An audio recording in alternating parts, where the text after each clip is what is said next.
Today's discussion is about Boomtown, something Nicholas really wanted to talk about for some reason.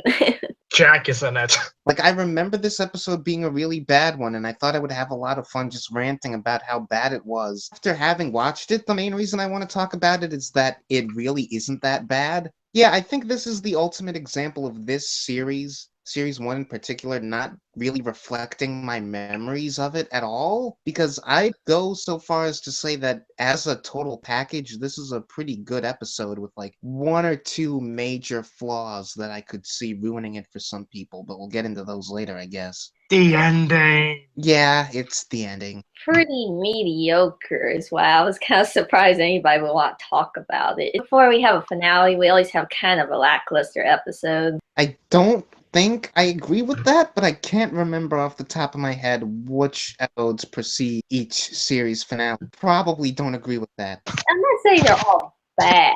They're just, they're not as epic. Usually the episode that comes before or after is what I'm saying. I mean, it's all right. It's just that the main significance of it is that it introduces the Cardiff Rift, which plays a big part in Torchwood. They have to have his series planned by this point, right? Like, that's why you introduce it like that. Often this episode is like, yeah, there's a lot of time dedicated to showing this guy could carry his own team of people in their own television show. Maybe it's just a coincidence that the Torchwood setting was right here. Russell planned Torchwood before he considered bringing back Doctor Who, so... The main reason I don't think it's a coincidence is then why wouldn't the Rift factor more into Doctor Who than it does? Because it's really only a big deal in this episode. And the series 3 finale. Yeah, outside of that, it doesn't really factor into any major episodes or any episode. And the series 4 finale, because they use it to get the Doctor into the Cascade. Do you think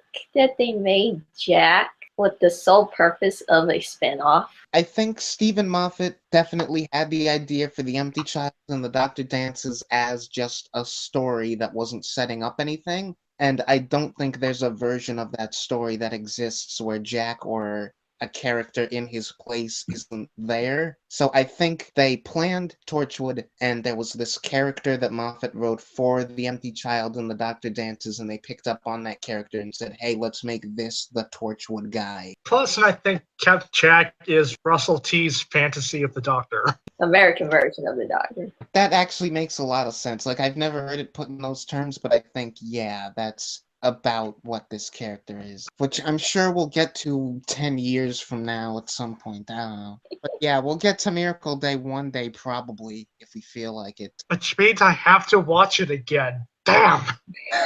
Nobody wants to do that. But yeah, anyway, about Boomtown, I guess if we're gonna talk about Jack, we might as well talk about the fact that I like the four of them together. I like them way more as a group than I remember. This is pretty much just going to be me comparing the actual episode with what I perceived the episode in my memories, since this is the first time I've watched it in a few years, I think. I always remember Mick being kind of like the load, and everyone's just making fun of him and dogging on him the whole episode.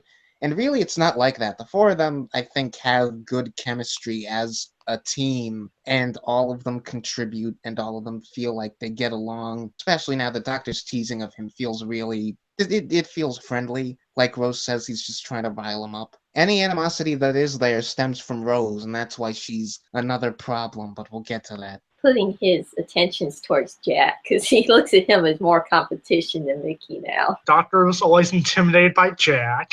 Well, I mean, he isn't really, because there's a scene where you think he is, where he's like, hey, who's in charge? He's like, sorry, what's the plan? He's like, Jack's plan was fine. I love that scene. Like, I think there's sort of a competition between the two of them, but I think everyone generally agrees that the Doctor is the one in charge. Rose is always pinning all these guys at each other for her. We're in talking about Rose territory. Okay, this episode is not as bad for her as I remember it being, because I remember it being she blows up at Mickey, gets on his case for dating Trisha Delaney, and then the episode just sort of drops it. That's not what happens. The episode ends with her being like, oh, no, I was in the wrong, Mickey deserves better. And you could say that that's a point for her character. But it's never brought up again. It's never brought up again. But messes it up for me because it's not something that necessarily has to be brought up again. It's like, there could be some more closure, but I think we get that in the finale. But it's like after this episode, they are not dating anymore. They are just friends. But what makes it weird for me is that it's what the episode chooses to and not to talk about. It's like we address the fact that Rose was in the wrong for abandoning Mickey, choosing the doctor over him, but we don't address all of the other ways in which she's wrong, which is that she flirts with Jack. That was just the previous episode where it's like, oh, you're technically in a relationship, but you're completely fine with cheating on him. And we don't address that. And we also don't address Adam. She gets jealous of Mickey, so clearly she thought that their relationship was a thing, but she's completely fine with having two other boyfriends or attempted boyfriends in the interim, not really caring when he was framed for possibly kidnapping her. Rose did wrong by Mickey in a lot more ways than this episode admits. It admits she did him wrong, but not to the full extent of what she did. And so all the other bad stuff that wasn't just, oh, she abandoned him, gets left by the wayside and we're just not supposed to think about it. I might be remembering this wrong, but I thought in the second season premiere, they were kissing. Well, I do know is that Rose loving the doctor is part of the reason why Mickey left at the end of the first Cybermen two-parter. Yeah, I suppose you are right. After this point, if you're not going to go into the whole she's totally an adulterer, they didn't do anything physical, but she's totally like a relationship cheater, and she really never gave him enough credit or care as just a person, let alone her boyfriend. If we're not going to address those things, this should be where their whole drama relationship leaves, right? This should be the last episode where we talk about it in those terms. Should not be a factor in any episodes after this, I don't think. Because then it retroactively makes her even worse in this episode. Well, we'll have to get to those, but it still seems like there's still something there. Even like if we were talking just briefly about the Cyberman episode, she even says that I still need you when he's planning on leaving. So it's obviously she's still trying to keep him in her life in some way. It seems like Rose can't comprehend that she can't have it both ways. Yeah, that's where the problem comes from. If she could just pick one and stick with it, then she could grow from there. And the main reason, like, the whole her getting mad at the Trisha Delaney thing, because she gets really petty about it. Like, when he mentions, I've been dating Trisha Delaney, the first thing she says is a crack about how she's fat. What's wrong with you? Are you nuts? And then after that comment, her next remark is that they're good for each other. What's wrong with you? Like, she's just really, really shallow and bitter. But there's one thing I did notice on my rewatch that I didn't really pay much attention to before. Mickey wants to go off and, to a hotel with Rose and, have fun and stuff. But then afterwards he tells her that she's in a relationship with someone else. So technically he was going to cheat on Trish Gill with Rose. Yeah, but at the same time, Rose is the one who abandoned him after pretty much just insulting him. But no one ever mentions it. So you're not totally, innocent right here. I get how that is sort of hypocritical on Mickey's part. If I were Mickey, I would take what Rose did at the end of the first episode as a breakup. Like, if he's still pining for her and he still wants to be there for her, which he clearly does, then fine. It'd be like a different level of sad if he wouldn't let himself have other relationships after she leaves him on those terms. Like, because the last time they saw each other before this episode was the other two-parter with the Slitheen. And the way that ends is she goes off, says she'll be back in 10 seconds. They wait 10 seconds, Jackie leaves, and Mickey stays. So that's establishing right off the bat. No matter who he dates outside of her, Mickey is, devoted to Rose, whereas Rose just isn't giving Mickey any time of day. Well, Adam, her boyfriend, she'll flirt with Jack, and when Mickey comes up, it'll be like, oh, that Mickey, oh. And so there is, I think, weight to her saying that he deserves better. But then after that line, that's where she lets him go, right?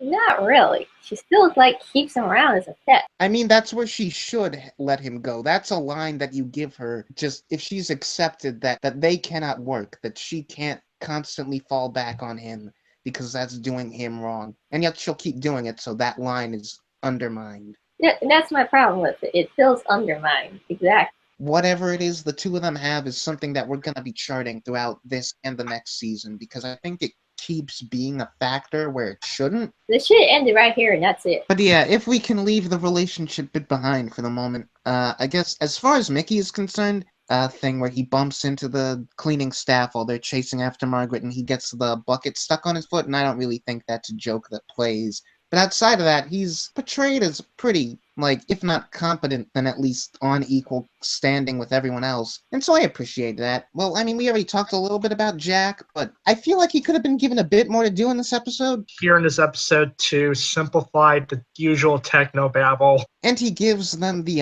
handcuffs, which allows that dinner scene to happen.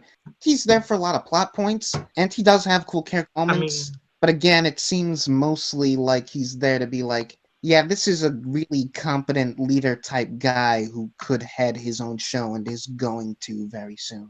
And he's a lot less selfish than he was in the first 2 episodes he appeared in, but he is not still grown all the way to what we will affiliate with Jack with yet. Yeah, like, I mean, he never loses that sort of edge, but he's more okay with potentially killing Margaret than I think he would be in future stories. Not in Torchwood. If I remember right, he's with Mickey on the why don't we just let her die train. Yeah. I mean, he has a throwaway line in Countryside where he is an expert of torture. Maybe he just acts differently when the doctor isn't around. Oh, the doctor's around, so I'm gonna play nice. Is kind of like his handler in these early scenes, yeah. But speaking of like the whole killing Margaret thing, that's the other big problem of the episode, and it comes back to, like Edward said, the ending. Again, with I remember the conflict of the whole should we or shouldn't we let her die feeling more cheap and contrived than it felt this time. When we got into it like, oh, you send me to my planet, you send me to my execution. I'm like, oh, here we go. This is going to be really a non-issue. And I'm just like, just let her people deal with her as they see fit. But the more the episode goes on, the more I'm like, oh, wow, this is actually kind of a nuanced handling of this idea. And then the fact that she was just playing them the whole time, but gets off scot-free anyway. Yeah, that's what kills the episode. It's just that we spend so much time building up to her being a possibly redeeming character, and then at the last minute, Russell just takes that away and makes her a villain again. Again, she was putting on an act. She was always gonna throw it off suddenly whenever it happened. Whenever it happened, it was gonna be sudden. The problem isn't that she was tricking them. The problem is that she was tricking them, and then she gets her second chance anyway. Yeah. It's like, are we sure if it's a trick? He tries to save her life, but the stuff like earlier with the pregnant woman and stuff like that, I mean, I don't think that was a trick. No, that wasn't. But I mean, like, the doctor brings it up. That's how you live with yourself when you're a terrible monster who kills everyone, is that you let some people go sometimes. So there is the potential in her to be redeemed, maybe. But then as the episode goes on and we sort of have her maybe trying to achieve that potential, all of that is a trick. Like, that's explicitly, oh, I was just buying time. I was playing all of you the whole time. You're so stupid. If she has her opportunity for change, her opportunity to redeem herself, she rejects it. But then she gets the reward anyway. One of two ways that this episode ends is either she decides, either at the last minute or whatever, that no, she doesn't want to kill everyone, second chance to start over, try and be a better person, and then she gets that second chance, or she doesn't care and she just tries to save herself at the expense of everyone else, and then she dies, or suffers in some way. Like, I think the episode is trying to play it as getting reborn or turned into a fetus pretty much is, in some ways, a punishment because it is a regression. Like, she can't carry out her plans anymore. She's getting an extended life. She's getting to avoid any sort of actual punishment. And for a character who just threatened to kill Rose if her plan didn't go according to what she wanted, and who was just spent the whole running time tricking the doctor, you have to pick one or the other. You can't have her be, no, I am evil, and then give her the good guy ending anyway. It's like you said, she doesn't get any, like, punishment for being evil and stuff, but I still think there is signs there that she maybe underneath it all isn't completely evil. Signs, of course, but she actively rejects those signs. Yeah. The possibility of being a good person is put in front of her, and she says, no, screw that. The main important question is, What happens with the power plants? Because I mean, she designed that to be rigged. So does the doctor like shut it down afterwards, or what? What made it stop at the time? Because was it? I don't think it was still going off when they were all in the TARDIS with her as an egg or whatever. Stopped by that point. I think something happened that just stopped the reaction, and I can't quite recall what it was. I don't think there was anything. It just stopped. The TARDIS just decided, all right, I'm stopping this. Stop. If we don't talk about it, if there's no dialogue, then I guess it's just the episode being lazy and saying the power plant was all just a plot thing. It was just a means to an end, and what really mattered here was Margaret's character and how that ended out.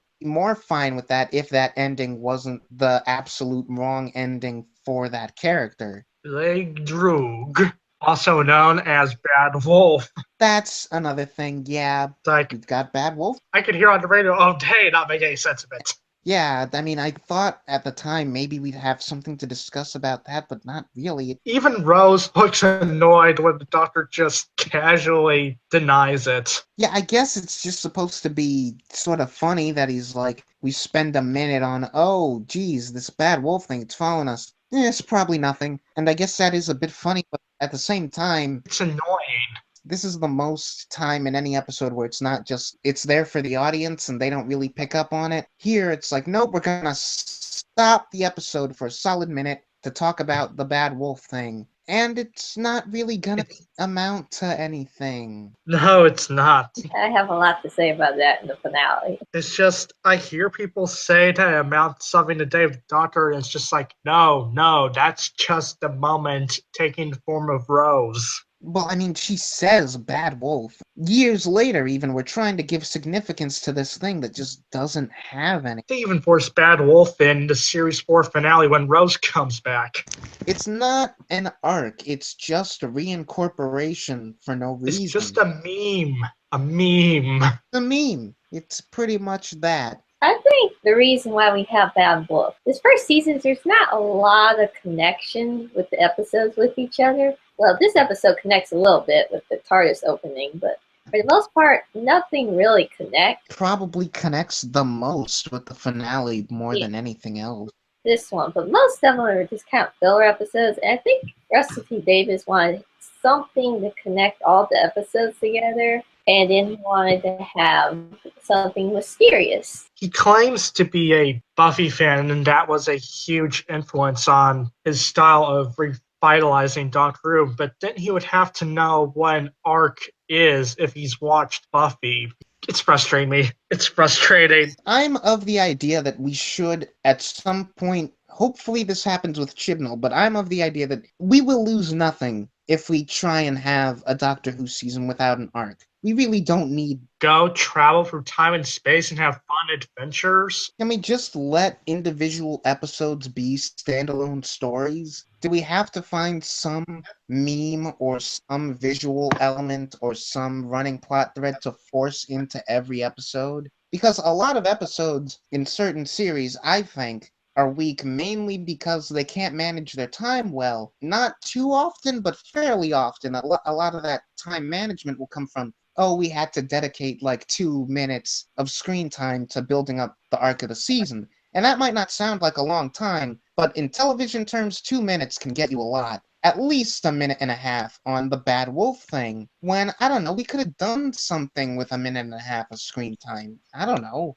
It's They like, should have kept it in the background if they have to have it, like they were doing all season, and then they just put like a spotlight on it. and I especially hope that Chibnall is the one who does this, because he tends to incorporate arc stuff pretty well into his episodes, but I think his episodes are all really good, and the best part of them is when they're allowed to just be an episode, because he's really good at standalone concepts and ideas. He can tell a really fun story, and he can also tell a really dark and depressing one. Yeah, so I hope that he's the one out of these 3 guys who, once he's in charge, decides to say, let's just let writers write a Doctor Who story and not feel the need to make it seem long form when it really isn't. I think the ones that handle it best, and we'll talk more about that when we get to those series, are Series 3 and Series 5, and maybe to a lesser extent Series 4, because you can't have it both ways. Because what Series 1 does, and what I think a lot of the poorer arcs do, like Series 2 and 6, is that they'll throw names or phrases or visuals around, and they won't really have anything to do with the story that they're in. In Series 3 and Series 5, the arc is a motivating factor for individual episodes. Like, it is a plot point in the Series 3 opener that Saxon is pulling the strings, and it is a plot point in 42, speaking of Chibnall, it's a plot point there that's relevant to that story where Martha calls her mom and her mom tries to like force her to keep up that conversation. Let's look at the words Bad Wolf, acknowledge that they're there, talk about how it's going to be important next episode, and leave it. If Bad Wolf had factored into Margaret's plan at all, that would be something, but here it's just nothing. Bad Wolf Entity Rose becomes responsible for the Daleks escaping the Time Warp, then it would have not been as irritating as it is. Also, just to get off of this, am I the only one who finds it really weird to acclimate to the pronunciation of Chernobyl? This episode has got to be the only place on the planet where I've ever heard it pronounced Chernobyl instead of Chernobyl, and it really threw me off because we say it more than once. I guess just to talk about another main thing of the episode that made it work for me is I really like the humor in this episode. Oh yeah, the humor in this one is great, especially the teleporter scene. That's actually was going to be the one exception, because like the scene with Mickey with the thing on his foot doesn't really work for me. It feels like a cartoon. That also feels a bit too much like a cartoon. Like, yeah, that is the type of joke that you could only get away with in a show like Doctor Who, but at the same time, it feels like it goes on too long. I don't know, something about the way it's edited, the way it's executed, just like, I'm fine with the show, like, really out there, slapsticky, cartoony humor at times, but just the way it's executed here with that joke in particular didn't really do anything for me. When the doctor goes over to Margaret's secretary or whatever and says, tell her that the doctor is in, he goes in, without cutting, we're just on the doctor's face and we hear a glass shatter. And he comes out and he's like, she's running out the window, isn't she? Yes, she is. Bitches, that was perfect. Yep. Yeah, they even throw Doctor Who in the conversation. It's like, you said it! We've done it so many times now that putting Doctor Who in dialogue is something that I never want this show to do again. At most, you should be allowed to do it once every 2 series, but I'd be fine if we never make the Doctor Who overkill in Series 7. I mean, in Series 7, it's a plot point. In Series 7, the arc of the series is Doctor Who, but then you got other Doctor Who, and Matt Smith says it multiple times. I mean, well, to partially quote Filthy Frank, once you've made it a plot point, it's time to stop. I love that we don't go inside the room, we just hear her drop the glass or whatever.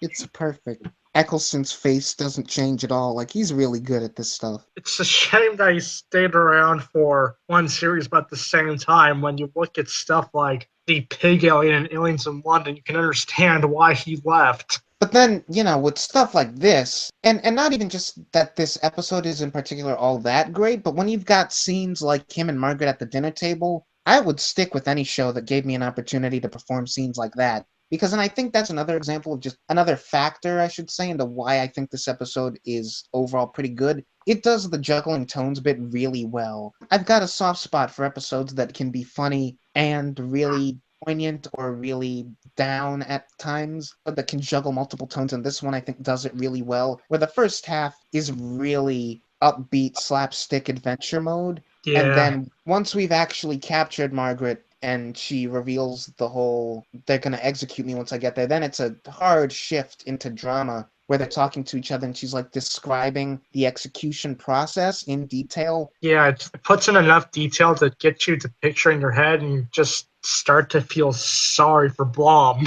I was genuinely unsettling. And this is an episode that really feels like it uses its time well, right? Like, despite the handling of the episode, I mean, the handling of the ending being a real problem, pacing is not an issue for this story, I don't think. Exactly as long as it needs to be. And it really lets the scenes that should go on for a while. It doesn't feel like we're ever in a rush. And that dinner scene was perfectly paced, I think. I like the dinner scene. It was kind of cartoony, but it was pretty funny. Drink, and then the doctor switches the drinks. Yeah, because again, that's it going from really funny to really sort of affecting and emotional, and it works.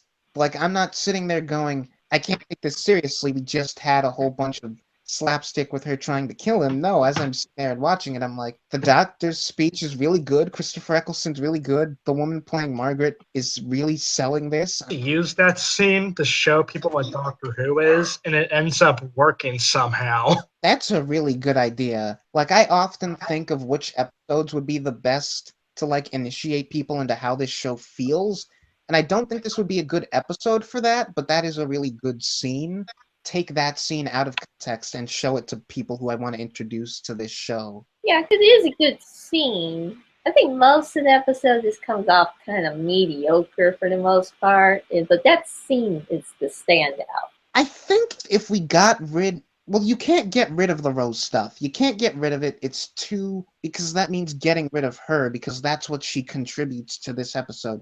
I would be perfectly fine with that. Yeah, but it's weird. Because she's so much of it that I don't want to throw off the pacing, because I just noted that the pacing is really good. And if we get rid of a whole subplot with her and Mickey's relationship, then that might throw it off, and it might feel like then we have to waste time or spend too much time on scenes that are already exactly as long as they need to be. So to avoid that, keep Rose's stuff in. We really have to handle it better, and we have to handle the ending better. Change those two things so that they're more, I guess, handled better, and this whole episode I think would be a genuinely great one. It's just those two things holding it back, but unfortunately those are pretty major things. And they need to give Jack a little more to do, aside from the technical stuff. Well, I don't know, because we get some character from him, because we do use the technobabble of, like, him explaining the board. Like, the way John Barrowman plays it, it does add to Jack's character, like, he's a total geek about this stuff. Barrowman? So that is using exposition for characterization, so that's fine. Like, I don't think you could just cut him out and give all of his lines to the Doctor and have it have the same effect, you know? It's good that Jack's here, so it's just, I would just fix the road things and pick one or the other for the ending. Either kill Margaret off or make her decide to be redeemed at the last minute before she gets turned into an egg. Do one of those things, and I think this would be like a classic. Maybe not a classic, but it would be one of the best of this season at least. Russell T Davies wrote this one, right? Yes, he did. It seems to me that Russell T Davies, like, we're talking about the dinner scene and how it has quirky, funny moments with the characters, and also it can get really, like, serious and stuff. To me, his writing, he's good with the drama and the characters, but a lot of times the story surrounding it doesn't seem to matter that much, or it's just not written very well.